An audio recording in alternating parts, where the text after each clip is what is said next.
Hey everyone, welcome to Queerly Recommended, the podcast where we recommend queer books, films, TV shows, and more. I'm Tara Scott, and I review sapphic fiction at the Lesbian Review and Smart Bitches Trashy Books. And I'm Kris Bryant, a contemporary romance writer for Bold Strokes Books. And this is a bonus episode, so we're not actually recommending anything except maybe a certain particular book that we're going to talk a little bit about, because today we are thrilled to be joined by Salem West and John Copenhaver. Salem and John, do you want to introduce yourselves?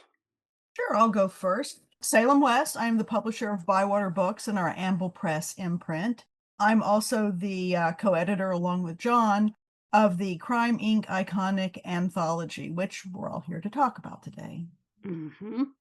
And I'm John Copenhaver, and as Salem mentioned, I'm co-editing the Crime Inc. Anthology. I am a queer historical fiction writer, write historical mysteries set in the post-World War II period, kind of putting queer characters back in a sort of historical context and also back in the mystery genre from a time period that they were often left out or demonized.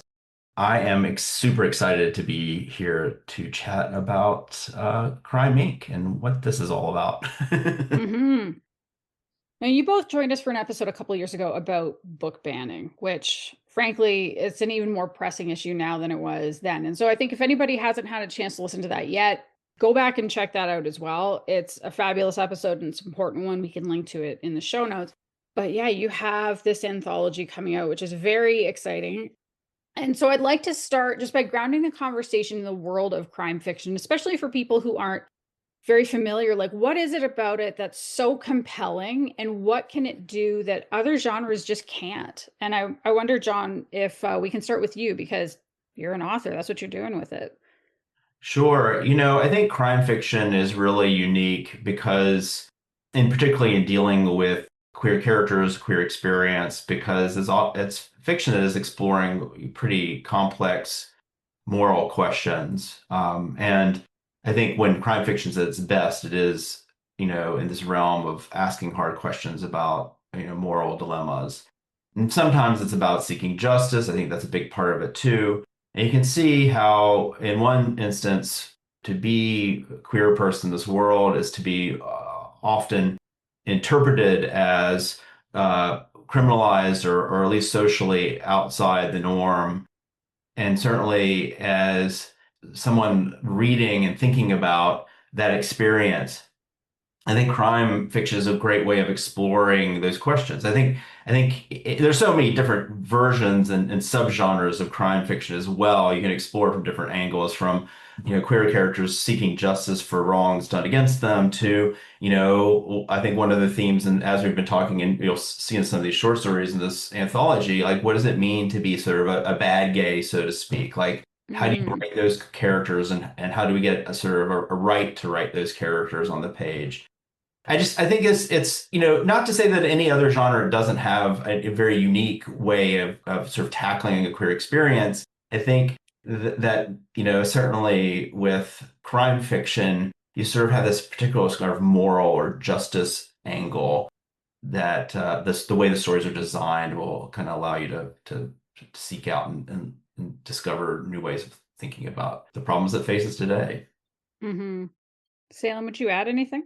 Also, I was going to say, so much of crime fiction takes place in the margins of society, kind of the dark corners of society, the places that are in shadow or not seen or ignored, and that kind of encompasses the queer society as well. We're always on the margins of society. We're always kind of pushed in to the corner where you're not seen. And I think also, when you really look at crime fiction, for much of modern history, queer characters tend to be the victims of crimes. Mm-hmm. They're not the ones committing the crimes or the ones solving the crimes. And it's often punished too. And yeah. So I think this also kind of takes that spotlight and puts it a little bit in those corners. And I think it takes the demonization away. Mm-hmm. Salem, I'm wondering if it's best to start with you for this question, but what led to this anthology being created? Well, John sort of oversees a group called the Queer Crime Writers. And one of their members, Jeffrey Marks, did a survey for the group in 2023 where he searched out every crime fiction anthology he could find, and he analyzed the data. And I should know the numbers by now. I believe it was like 30 anthologies, 517 stories, only 1% of them were written by queer writers. Less than Less 1%. than 1% was Wow. written by queer writers. And when I saw that information posted, it really kind of made my blood boil Mm-hmm. because it's a slap in the face. Because queer crime writers are writing some of the most groundbreaking books right now. So why are they either being ignored or just missed, passed over, not seen?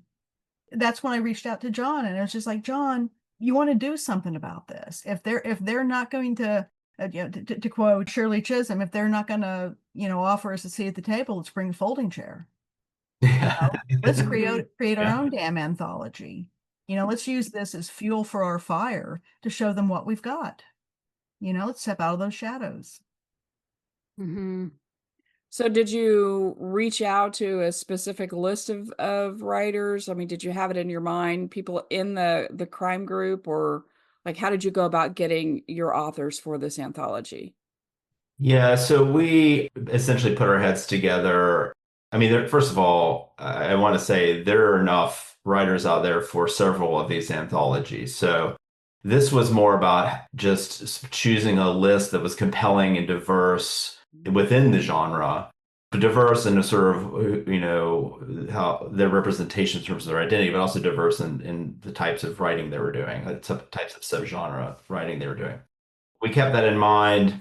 And I think it was also a really interesting moment uh, last year of the 10 books listed in the New York Times best of crime fiction.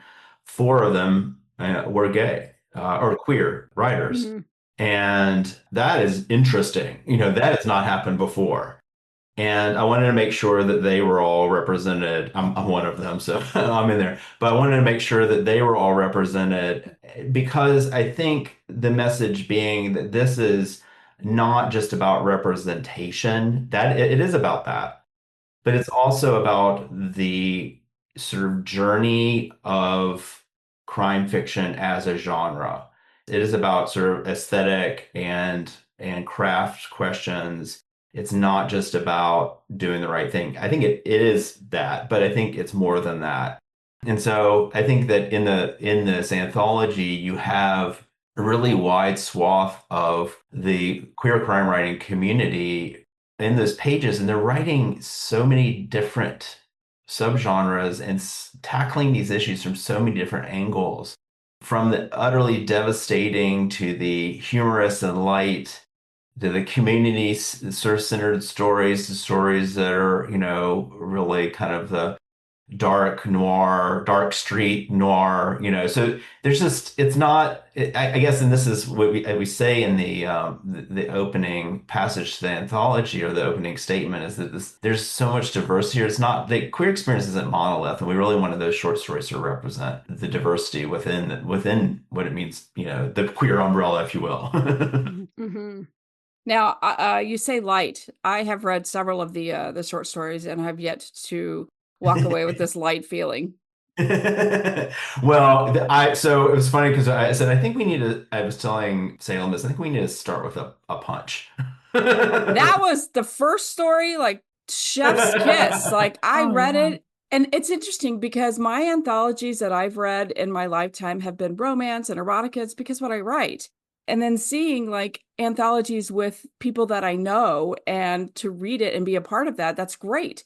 But then to go outside, when I was a kid growing up, I read, my kind of crime mystery has always been things like, Trixie Stephen Belden. King. Well, yeah, I mean, past the Trixie Belden Mhm. and the Hardy Boys and all that stuff. I read Stephen King and I read John Saul and I read, Dean Koontz and I read Patricia Cornwell, who had the first gay character that I've ever read in my entire life. Her niece, well, Patricia Cornwell's not but it's Kay Scarpetta, Scarpetta, her niece. Yeah.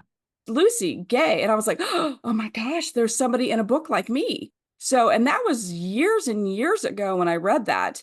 I mean, I think the first, like, even Stephen King's Skeleton Crew, like every short story is always like you finish reading it and you're just kind of left with this, like, I either need more or, oh, that was very disturbing. And so when I approached this anthology, and the first one was like chef's kiss, perfect. I didn't need more. It would have been amazing to get more, but it was a perfect start. It was a real bang. I love the start of this. And then several of the other stories, but yeah, I have not found the lightness yet. I'm reading them.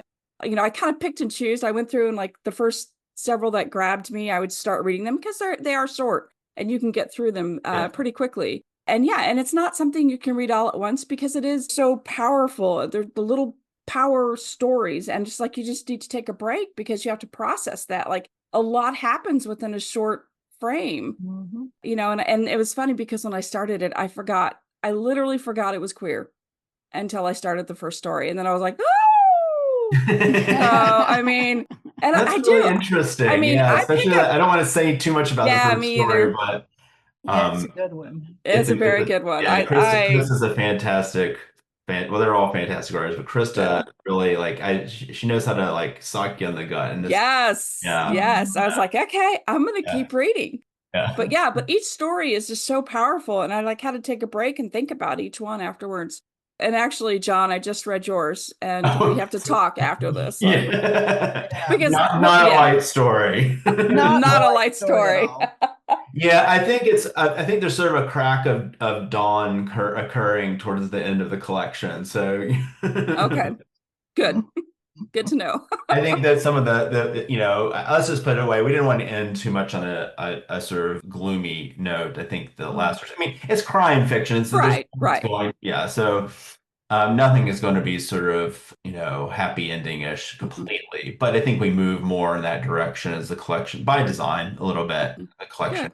Yeah. One thing that was really interesting, and I think that you're really picking up on this, is that when we asked, we had this sort of concept around the collection, which is that every story needs to sort of reference or be in conversation with a queer icon. That's all the guidance we really gave. Otherwise, you could write whatever you wanted to write. And it tells you something about how dark the stories are, that where we are as a community and what we're needing to process and work through in our writing. So there's an interesting correlation there. Yeah. And even though like some of the stories had happy endings, it was still really like heavy, really weighed heavy, because you think about the queer community, and even though this was a good ending, you still think about all the shit that goes with it, that we have to put up with, that a lot of people don't. Yeah, so they were all very good, I thought. I mean, the ones I read at least, and they just left me with that. Like I said, I had to take a step back, just to kind of process it and say, yeah, it was a good ending, but also look at the crap that we had to put up with, in the past, in today's world. I'm loving it. I'm not even gonna lie. And I'm a romance reader, so. Yeah, well, anthologies, I think, really serve strangely as a snapshot of the world we're in at the time the stories are being written and the books are being published.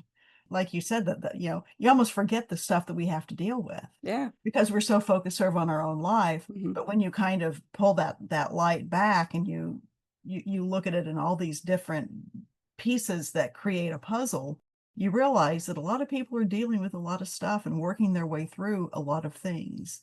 And writers tend to do that on the page. It's part of their mental health, right? To work through things on the page. True. I guess I was just wondering, is there anything else you would say other than you told them be inspired? Because it was kind of cool to see like that list of icons. Yeah. Like, what does that bring that's different from what you might see in any other crime anthology? One of the things that when we were sort of, brainstorming about what we wanted the anthology to be, is we needed a theme that was flexible but still really connected to the endeavor of the project. And it seemed that having stories which made some reference to a queer icon, sometimes the icons show up, sometimes it's just a reference, sometimes it's an overt reference, sometimes it's much more subtextual, was a way of unifying the book across a lot of very diverse writers in terms of what they were going to be writing about. It also, I know I had to coax some of these writers into writing short fiction. They're very wonderful writers, but I'm a little scared of they're a little scared of short fiction. I'm like, I am too. Mm-hmm. It's fine. We'll work through it together. And I didn't want to put too much, and I felt like Salem felt the same way, did too much sort of pressure for it to be a kind of story. But we wanted some theme. And I think the theme, interestingly, when you start looking at icons, also has to do with queer history. There's a lot of historical fiction in this book. Mm-hmm. That surprised me a bit. And so you realize when you start talking about queer icons, you also start talking about queer history. Not that they're all historical icons, but a lot of them are.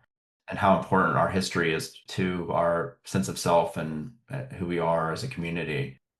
I don't know if by design I could have articulated that's what would occur, but I think that has occurred in the collection. Right. And one of the things we wanted to do at the end when we present the contributors to the brief bios of each of the writers, we asked them to tell us why they chose their icons. Yeah. Very cool. And understand, not all of the gay icons are actually gay themselves. Right. Mm-hmm.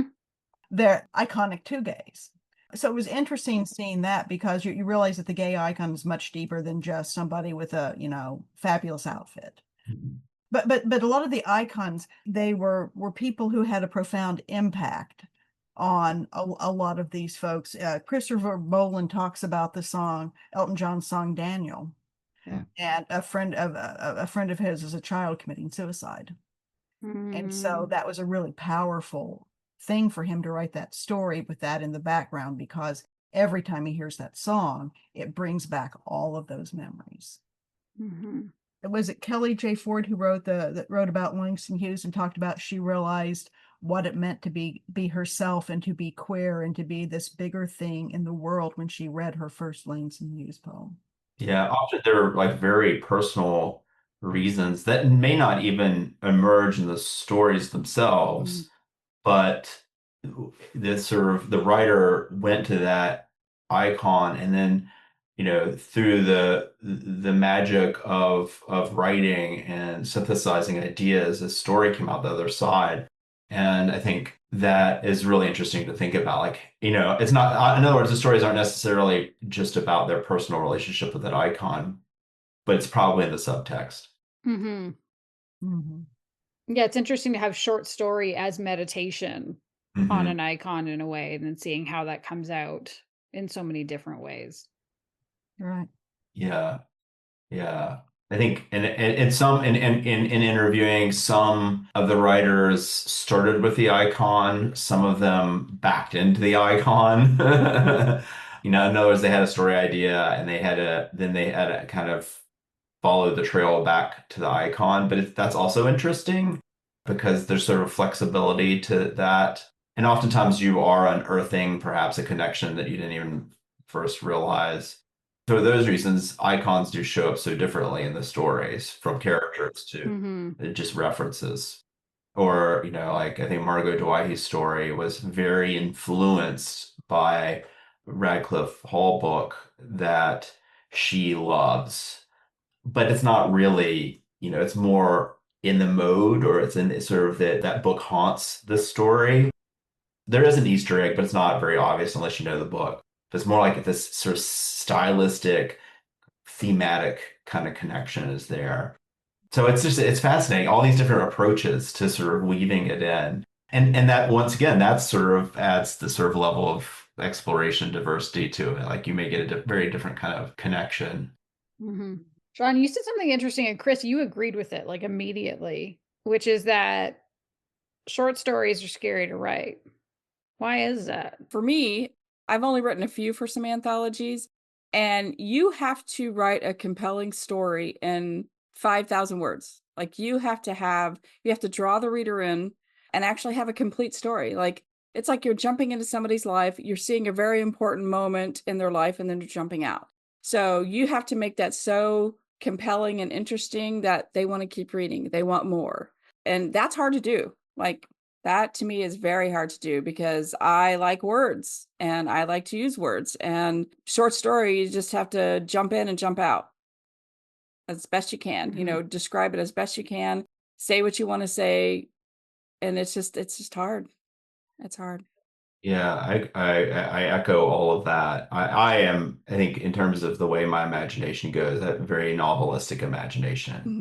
Mhm. Yeah. It's more expansive, lots of characters. I really want more than one point of view.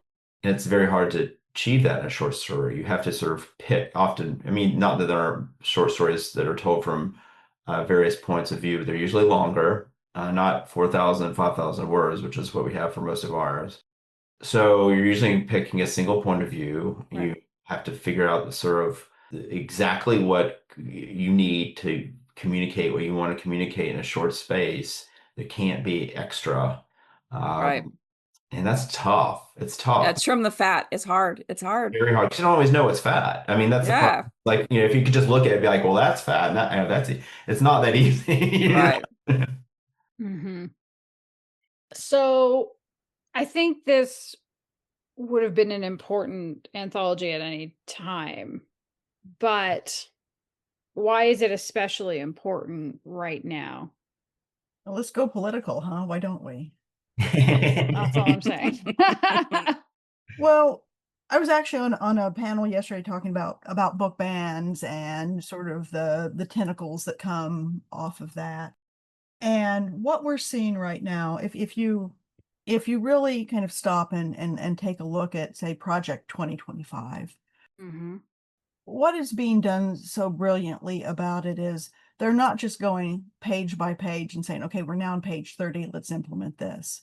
They're taking bits and pieces from all these different things, and none of them are huge. None of them are major. They're these little bitty things, but they're devastating, especially devastating to the LGBTQ plus community. And what we're seeing is a slow progression of death by 1,000 cuts to our community and to our literature. We haven't gotten to the Comstock Act, but that's probably coming at some point. But by seeing several of these pieces, the U.S. Air Force moving to dispel trans airmen and air women, and then taking away their pensions and their benefits. Mhm. That's terrible, and it's happening. That's just one thing. That's not necessarily our literature, but it's something that's going to have an impact on the entire community and thus the literature. hmm People are afraid now to use the words DEI. I just read in my local Winston-Salem newspaper this morning, Wake Forest University has shut down its DEI office. Oh, Not they its have to. DEI office, its diversity office. Well, the Department of Justice released a letter that said that any organization that receives federal funds cannot have Right. Yeah. anything DEI, but then the whole thing through it, it's clearly aimed at higher Right. education. And as people are getting pressure from the federal government, from state governments, from local governments, drilling down on any form of diversity, these things are starting to get hidden and brushed away, and people don't want to say the words out loud. They don't want to have an association with it because they're fearful. That is oppression. That is systemic oppression of our community. That is oppression of our literature. It's all tied together. Well, isn't there already some kind of a bill introduced from somebody in Utah aimed at just banning pornography Yeah. definition? But that's going to sweep up all kinds of things. It's going to sweep up queer representation writ large. If the mainstream romance community thinks they're not going to be impacted, they're in for a whole other thing. Mhm. And who even knows what else? Right. But unfortunately, with a lot of these laws that are being passed in these states, the words obscenity, pornography, there are words that are in there, but there's no definition. Right. So it's going to be up to Yeah. the practitioners to define what that means and how far it goes. And mark my words, they will find a way to make it go one way and not the other. Yeah. Or they're just create so much like legal, like tangling of legal and expense that's just going to ruin people. I mean, you can't fight it because you don't have the money to fight it ultimately. And they're not, they may be even all that successful in defending their idea of what pornography is, right? But, or obscenity, especially. But an illegal, it doesn't matter. That's the thing. It doesn't matter because the other side is going to lose all their money just defending, even if they win. And so it is a way, a very nefarious way of oppressing queer voices. And honestly, we could talk about all the other marginalized people in various ways, but in this particular way, I think if such things come to pass, that will be the result. So if you're oppressed or something that is considered obscene, but you have a good argument, it doesn't really matter, right? Because you have to defend you have to pay to defend it. Right. Who has the money to do that? But that is where I think the importance in something like this is that the two of you got together and said, well, we don't need to self-suppress. No. We can build something instead that celebrates. And I think that's really exciting. I think the power that all of us have, but particularly writers, is popular sentiment. And if you offer up stories that are compelling and fresh and well written, you're going to capture people's imagination and their sympathy. And I think there's real power in that. And that's why I hope we'll see publishing continuing to lean into publishing queer voices and not away. I'm sure we'll see some moving away, but I hope there may be spaces for those who really care and see that there's real power here to lean into it more. And I guess it remains to be seen how that all is going to work out. But I do think that it's important to do this work. It's important to raise awareness. I've had a few people come to me in a gentle way, sort of say, well, this is great. You guys are doing a collection of queer crime fiction, but isn't it just kind of putting us back in the corner again?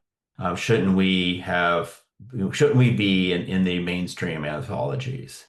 And I would say, well, yes, we should be. We're not. And does it have to be an either or? And it doesn't. Why can't Thank it be you. an It's an and. That's exactly what I said. I said it's not an either or. It's an and. It's and both. Like we can be both. Because we need to. Sometimes people are looking. Sometimes a reader wants to read a collection of queer crime fiction. They're just. It's not just. I understand the desire to want to. Be just taken as a writer. But I think there's real value in also kind of looking and celebrating a particular section of the community with an anthology or in other ways as well. I think it's both, very important to do. And so this is actually in conversation with what we would hope will come about, which we'll see more allies out there. And there's some definitely that want to see more queer crime fiction in these mainstream anthologies. I mean, our tagline is this: crime doesn't discriminate, neither should crime fiction. That's true. I like It's it. true. It's true. Not to mention that sections of our community are some of the most victimized of all crimes. So I think, it's crime is certainly something that we need to talk about. So now, when is the release date for this for everybody? When is the actual release date? It is September 2nd, 2025. Okay. Just a few weeks. It is just a few weeks. Yeah. All right. So it will be this. I'm not sure what exact date this episode is going to drop, but it should be shortly before or shortly after. Right. So awesome. Either way, go to Bywater Books and grab it there. You can, I'm sure, of course, you will be able to get it on Amazon if you want to, but it's always better for authors when you go to the publisher. Right. And it's better for the publisher when you go to the publisher. Yeah. But you know what? We'll take book sales anywhere people want to buy their books. Exactly. We're pretty much everywhere great queer books are sold. And thank you all for giving us this. Sure. Yeah, this has been great. Yeah. Is there anything else you'd like to share with us in particular about this, or any other thoughts? I think one thing that just in general is so important is, and I think, Kris, you were sort of being an example of this, is that you're reading crime fiction that's kind of dark, but you're being pulled into it. Maybe not necessarily the thing you would jump out and read first. Right. But I think more and more, if we can just try to read something a little bit out of Right. our lane, Mm-hmm. it doesn't mean you can't go back to your Right. lane. Yeah. I mean, and I never want to, say you shouldn't love what you love, but sometimes there's the joy of discovering something new. Right. I hope readers will sort of pick this up with that in mind. Yeah, and it's always nice to have different flavors. Like I said, I used to read different books, and every so often now I still will. It's like, okay, I've read so many romance. Let's pick up something totally different. And I will. I'll go outside and I'll read some sci-fi. And so it was nice. Like, this wasn't a homework assignment. I wanted to read it because I was like, okay, I want to educate myself. What are we talking about? Like, what kind of stories are we going to be reading and recommending for other readers? And so I just kind of jumped in, and I'm very glad that I did, because there are a lot of intriguing stories that I really enjoyed. Some that I was just like, oh my gosh, this is like, it's hard to believe and remember and know that our history has been not the greatest, queer history, and how we were treated and how people had to hide. It's something we have to remember, and it's also very hard to swallow too. Well, Yeah. and yet, though, I think it's also a good reminder that as much as there are certain types of people who would like to deny this fact, we've always been here. True. Oh, And we indeed. found a way. Yeah. And you can try to push us out of public life, but you're not going to make us not exist. Right. It's not possible. And as a community, we're stronger than ever. So you're coming at us and we're pretty strong. I'm not saying we don't have our problems, but I mean, when you look back at, because when I'm teaching a queer lit class at VCU and we read a lot of books from the 1950s, I said, but the community, there was a community there, but it wasn't organized like our community is now. Mm-hmm. Nothing's perfect, but I think there is that sort of, we are by far more organized than in past when similar attempts to do the sort of thing that's happening today had occurred. So there's hope. Mm-hmm. Mm-hmm. And that's why we included authors, some of them, for instance, Catherine V. Forrest has a story in the book. Catherine is one of our grand dames, with Ellen Hart, who they provide the forward and the afterword for this, because we wanted them to come in and they wanted them to talk about this whole thing. But we also have some emerging writers in here, writers who are just really on the front end of their careers and taking off. And so we tried to cover that whole spectrum, because we really wanted to show it's not just, Ellen Hart and her 7 Lammies, right? It is Marco Caracori and it is Diana Ganji, who are really at the launch point of their careers and writing some good queer fiction, really good queer fiction, good mysteries. We wanted that. We wanted that whole spectrum of who we are. It's very exciting. I think that is all for this episode. Thank you so much, John and Salem, for joining us. Thank you. Thank you for having us. For anyone listening, if you've enjoyed what you've heard today, first of all, buy the book. Right. Second of all, maybe buy the book for a friend. And third of all, send the episode to that friend so you can tell them why you're buying them a book.